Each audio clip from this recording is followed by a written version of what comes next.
I'm Brian Easton, the author of the autobiography of a werewolf hunter series, and this is Whiskey with the Werewolf Hunter.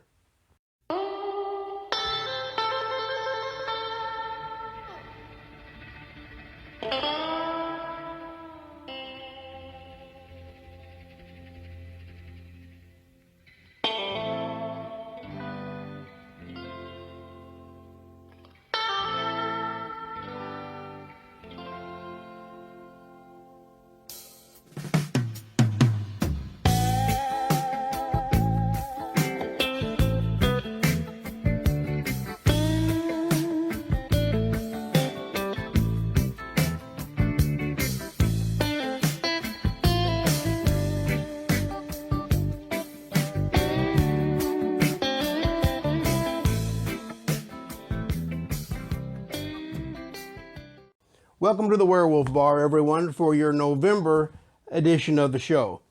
After our almost 2-hour Halloween special last month, we're going to slow things down a little bit this time and just talk about a few things that I've been thinking about as I work through the Winter Fox Journals Book 2. Dr. T and Amanda will be with us as well tonight, but before we get into that, let's get into our creature of the night. Now, someone asked me a few months ago if I would consider featuring a cinnamon whiskey on the show. Initially, I told him something to the effect that I didn't really care for cinnamon whiskey, and so there's no point in really trying it because I'm just not going to like it, and so there's not much to go with there. So I didn't think it would be a good fit for the creature of the night. But last week, I happened to come across a bottle that's been shoved behind some shot glasses of some cinnamon whiskey. Evan Williams cinnamon whiskey, which apparently we used for a party we had at some point, mixed with some apple cider. So as you can see, people enjoyed at least about half of it, and I believe this is left over from a couple of Halloweens ago, actually. So I'd forgotten all about it, and since I had the outstanding request to feature a cinnamon whiskey and had the bottle on hand in me, I figured, what the hell, let's give it a roll. So this is Evan Williams brand cinnamon whiskey, and we're gonna. I know what's coming. I know what to expect, but here we go. To you.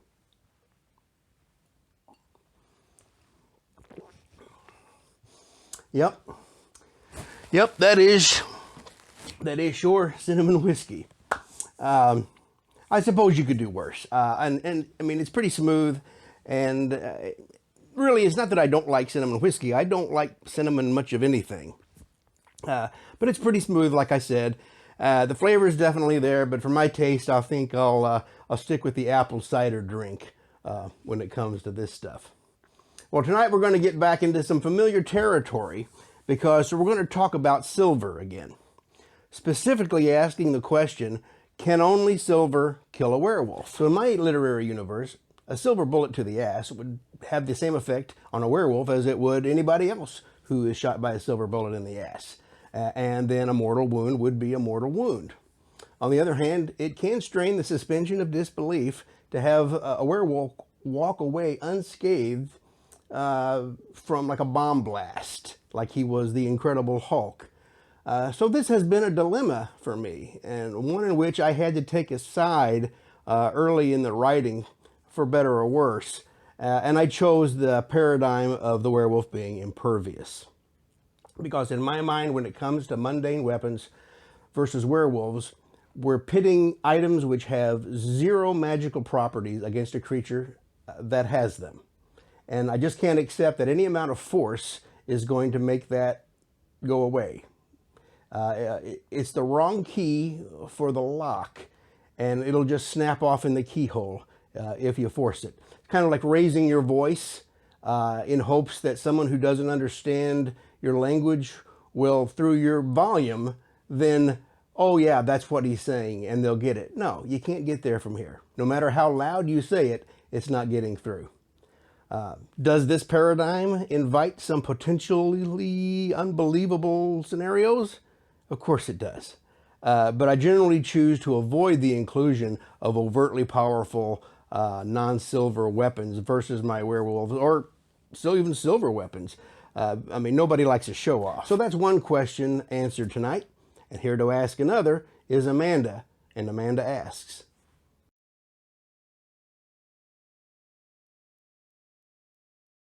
Hi Brian, hi Internet.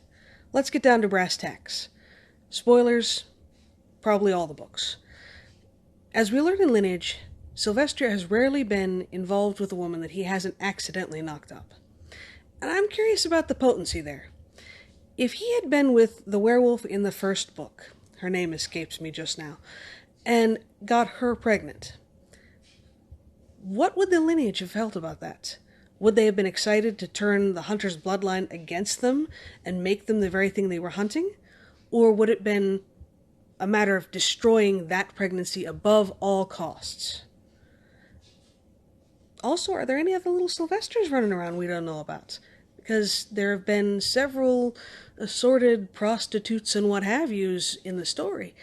I wonder if we're going to see some Winter Fox-related bloodline down the road. So it makes me wonder. What makes you wonder?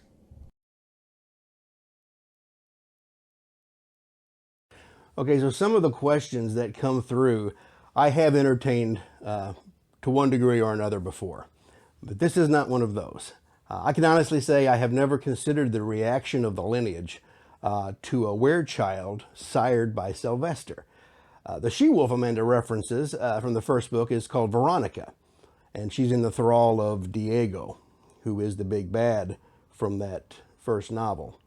And she and Sly wind up at a no-tell motel before he realizes what she is. But if things had taken a different turn, we might have seen this very thing happen that Amanda's talking about. It didn't, of course, but if it did, I gotta think, and now remember, the Lineage is far from being one big happy family. There are elements within the Lineage that would have absolutely loved, I think, to have the seed of Winter Fox as one of their own. And those would probably be the same elements that took in Rhea Sylvia Lupa, knowing she was Winter Fox's daughter. On the other hand, there are other aspects of the Lineage that simply wouldn't stand for such a thing. I think the Gandillion dynasty especially would not approve and would likely take steps to see that the pregnancy didn't go to term. And that could set off quite the skirmish within the ranks of the wolf. One side fighting to protect the child and the cruel irony that the seed of Winter Fox has become what it hates, while the other side would do its dead level best to see the child dead before it's born, or at the very least before it reaches a threat level age. I mean, imagine if the feud found its way into the spirit of that birthright wolf. You'd end up with something like Amanda talked about before, when she talked about the Fenrir wolf. Werewolf killing werewolves, guided by the blood fury of the feud. So short answer, I suppose it all depends on who the she-wolf is, which is impregnated. And you can probably imagine all kinds of scenarios where a particularly cunning she-wolf might try to conceive with Sly to bolster her position within sympathetic ranks of the Lineage. I can even imagine the challenge that there would be that would appeal to certain wolves to take the chance of mating with Sly without him realizing who or what she was until it was too late. That would be a special kind of counting coup for the beast. So it's an intriguing question which sets off all kinds of potential for all concerned. I mean, say Sylvester has a werewolf son or daughter out there that he's obliged to hunt down and kill. What if something inside of him melts again, being a father, but knows what he has to do? I could probably go on about this for a long time, but I better not go down that rabbit hole just now. As for other little Sylvesters running around out there, as Amanda pointed out, Sly's boys can swim, so to speak, and it's certainly possible, and down in Belize, maybe even likely. Thanks, Amanda, and if you have a question to ask, send it to the email address at the end of her segment, and we'll address it here on the show. Well, last month, for our Halloween episode, Dr. T. Broussard kicked off his new segment on discarnate entities, and he went over the basic differences between ghosts, spirits, etc. Tonight he's going to give us a bit of a hands-on approach to an aspect of the occult arts we've not talked about much before, and that is the binding and banishing of entities. This is part of what Doc does for a living, and I'm very pleased to say that he has decided to share a little bit about that with us tonight. Here is your November installment of Doc Talk Shop.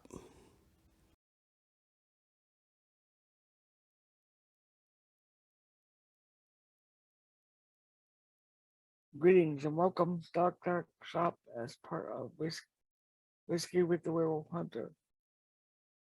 Tonight, I'd like to do something a little different. Whereas I have up to this point spoken of world mythologies and types of spirits and beings and hierarchies within those groupings, I would like to discuss a little something more practical. In this case, how to gain power over an entity that may be bothering you, or that you may want to bend to your purposes for some reason. I will obviously not give all the directions on how to do that, but I will show you a somewhat simple method of claiming authority and what to do with that authority once you have it. The first and most important thing to have is the name of the entity. Whether you can find the name of the entity or whether you decree the name of the entity. One of the rules of the road is to name is to know, and to know is to control. If you know something's name, you can have power over it. Now, for tonight's lesson, well, that's what this is, I'll be working with an entity from among the 72 spirits of the Galatia from the Lesser Key of Solomon. Very famous, easy to get a copy of. You can even read this book online, although I would recommend it. For tonight, in question, we're going to be working with the entity known as folklore. Now, a bit of history first. Folklore is the Latin form of the Greek and Hebrew Mephistopheles of infamy in the legend of Faust. So we're dealing with, some might say, a representative of Lucifer on Earth in this case. So if this person, this entity is bothering you, at least you know you're somewhat famous. You've attracted some infamous attention, which means you're pretty valuable in a spiritual sense. So, now that you have the name of the entity in question, in this case, folklore, you take the name,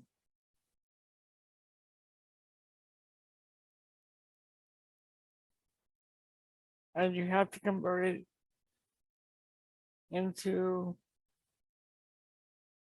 a sigil. So to do that, you take the name as presented,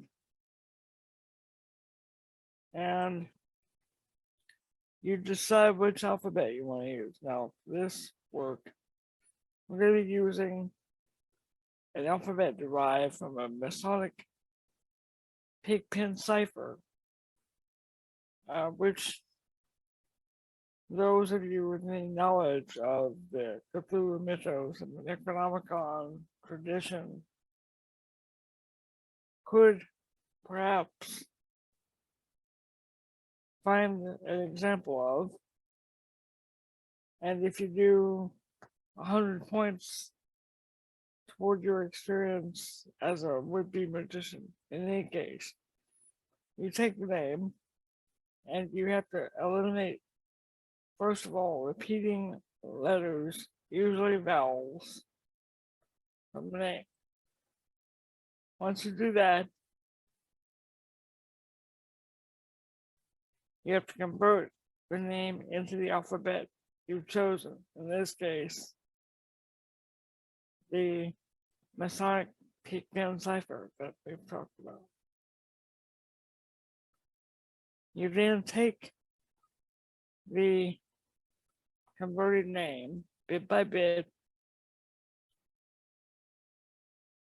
and with a bit of observation, you'll begin to see possibilities of combining these converted letters into what we call in a business a sigil.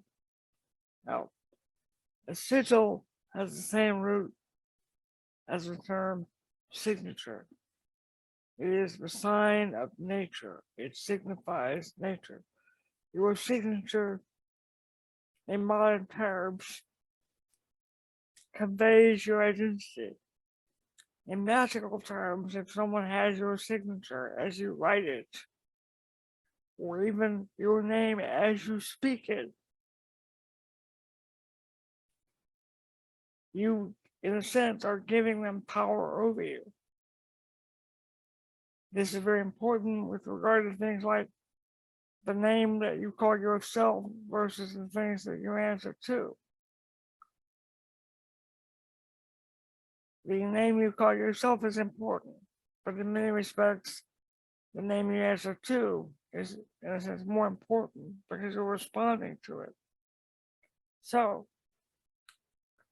all that being said, you take these converted letters and you begin to combine them.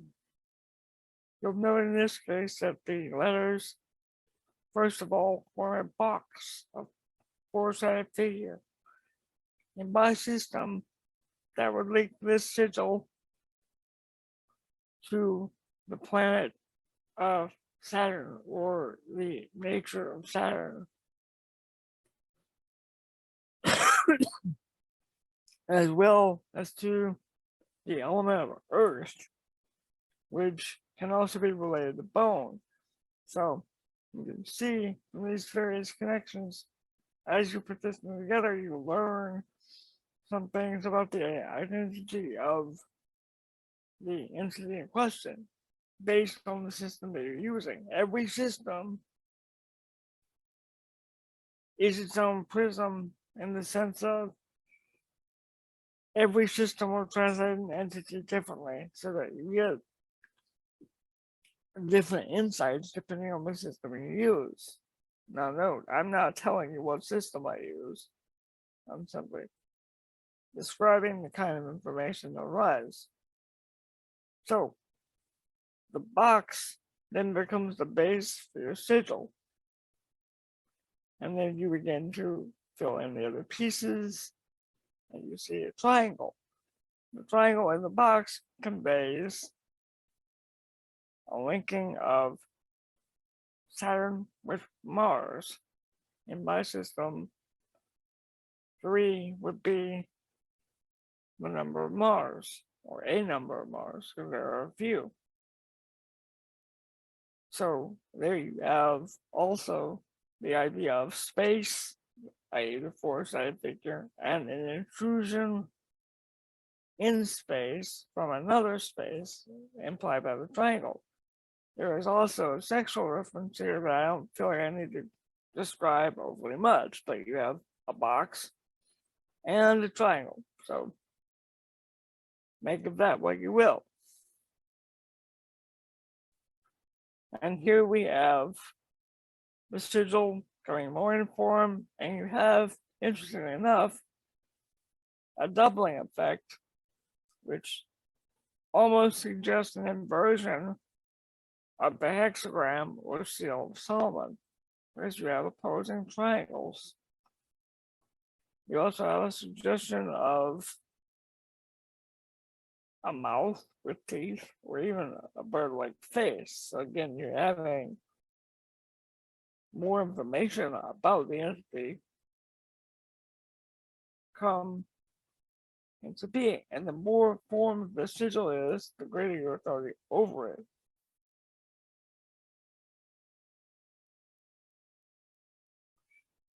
And you're seeing as the sigil develops, the parts become less and less discernible in favor of the whole, because you're claiming the entire identity. And this then becomes a way of encoding more information in the sigil than is overtly available. Now, here we should examine the fact that this is also how logos develop in media, advertising. When you use something with a logo, you are investing power in what that logo represents. So if you find yourself being drawn to certain causes when you wear certain things that have certain logos, that's why. Theoretically, in terms of magic, much of the things that we do over the net involve using this kind of logic. We touch a symbol on a keyboard, it affects something in the ether, which causes people to do something else miles and miles away around the world. When you manipulate the keyboard, you're essentially working with sigils and seals the way a magician would. You're just using different technology. Magic is a technology. And when you finally have the sigil, you can then take it as is, and with it, you can link your energy to it and then affirm authority over the entity and send the entity away, or direct the entity toward what you want.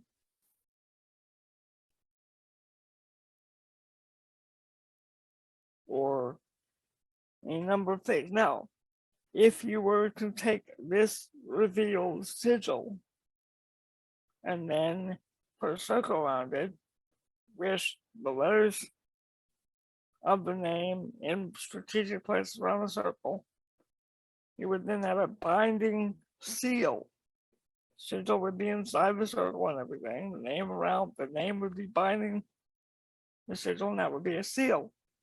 Famous examples of this type of seal would be the so-called sigil of Baphomet, used by the Church of Satan, or even things like the Great Seal of the United States. Again, you have images, you have words, names combined. That's a binding seal. Those things convey the authority of a thing. So in any case, with the sigil of folklore, you could do or cause any of the things associated with this entity, which could include, according to the Galicia, causing storms at sea, causing shipwrecks, causing discord in relationships. In other texts, you could summon or cajole this entity into allowing you to make a pact with the infernal powers, or force the entity to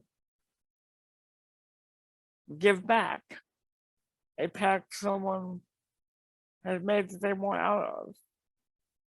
Now, the person that gets out of the pact would still have to suffer the penalty of that, but you could, in a sense, save them from the pact they made, although, every action has its repercussions. So if you do something like that, if you make a pact, you end up paying for it in some kind of way. Not to assume that every pact is bad. Some pacts with some spirits, do X, Y, and Z, make your deal. You come through, they come through. You accept your price, and you live your life, and people might write a book about you or three. So, in any case, being able to make this kind of sigil does not require a great deal of esoteric knowledge. It does require a bit of focus, a bit of concentration, and an understanding that language is connected to thought, which arises out of the spirit. That's why, for example, your friendly neighbor Doc is against things like political correctness, because to control language is to control thought. To control thought is to control the parameters of reality. So I don't want anyone to define reality for me. I don't want to define reality for anyone else. So if you ever meet me in a bar, don't expect a lot of politically correct language. For example, I have a mild handicap. In normal social commerce, I often use the word cripple to describe that, because it's an accurate description, because it has some history attached to the term, and because it doesn't dilute my experience the way, say, a term like differently able would, or even worse, physically challenged. For example, a perfectly able-bodied person probably could not keep up with my workout, because I have training as a martial artist for over 30 some odd years. So in spite of the handicap, my training would make my workout more of a physical challenge to someone who's able-bodied than to me. Now, how does all this apply to sigils and spirits and demons and such?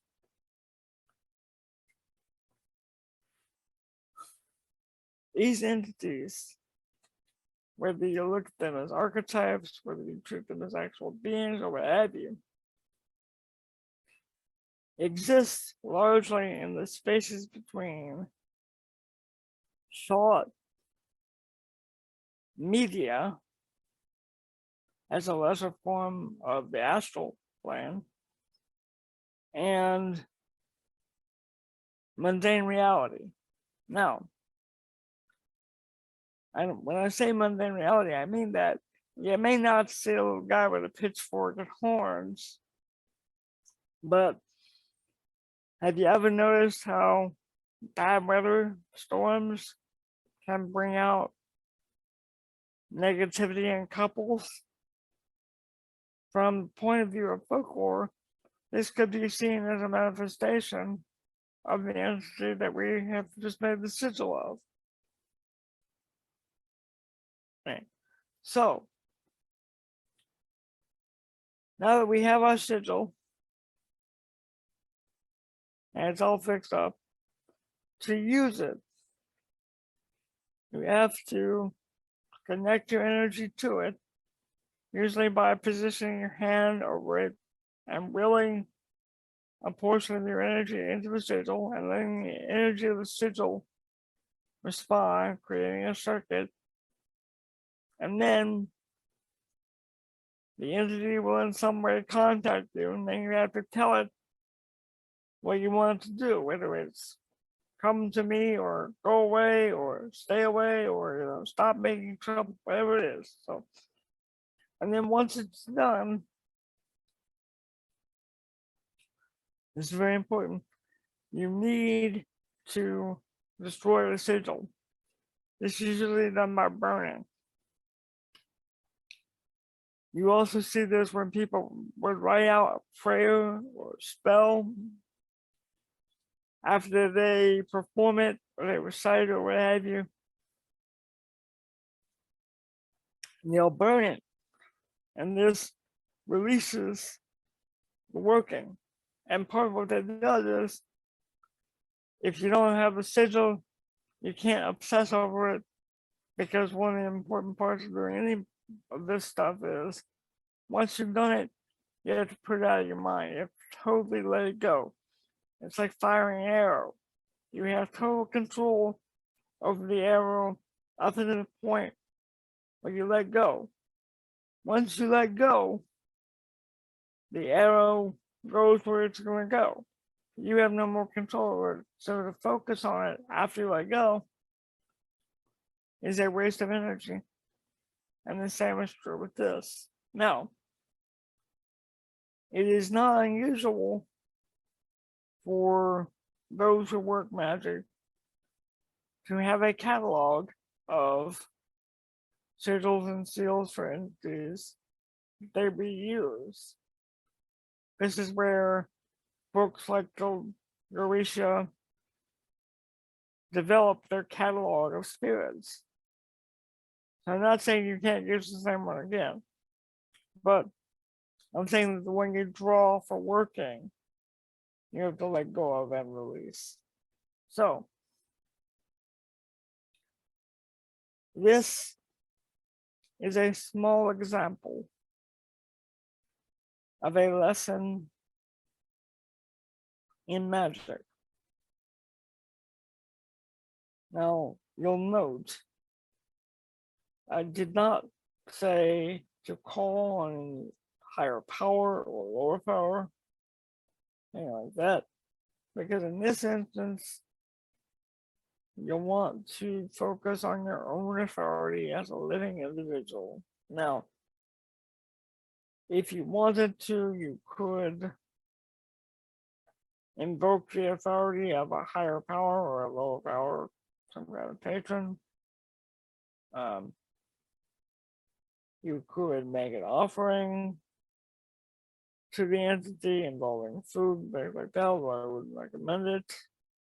In other words, beyond the lesson here, there's a whole conglomerate of things that go with this process. This is a small part of a larger body of knowledge, but I hope you find it beneficial. And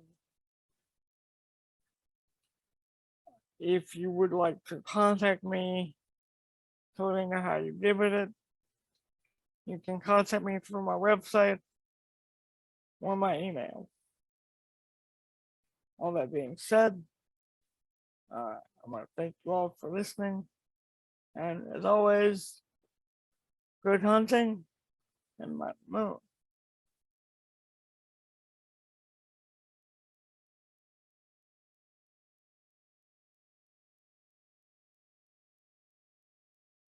Thank you, Doc. That is a fascinating glimpse into binding, and it is just a glimpse, mind you. As Doc pointed out, what he showed us is very incomplete, and for good reason. Not the least of which is the amount of time he has to share it with us. Let me put it this way: you may know what an isosceles triangle is, a rhombus or a trapezoid, but that doesn't mean you understand geometry. So my friendly advice: think twice before deciding to delve into the unseen, armed with only what amounts to a primer on the subject. Like lots of other things, certain endeavors should be left to the professionals like Doc. And that's going to wrap it up for me tonight. As always, you can find me on the web at werewolfhunter.com. Drop me a line at brian@werewolfhunter.com. Thanks for coming by tonight, and I hope you all have a fantastic Thanksgiving. We'll see you again in December, and until then, happy hunting and mind the moon.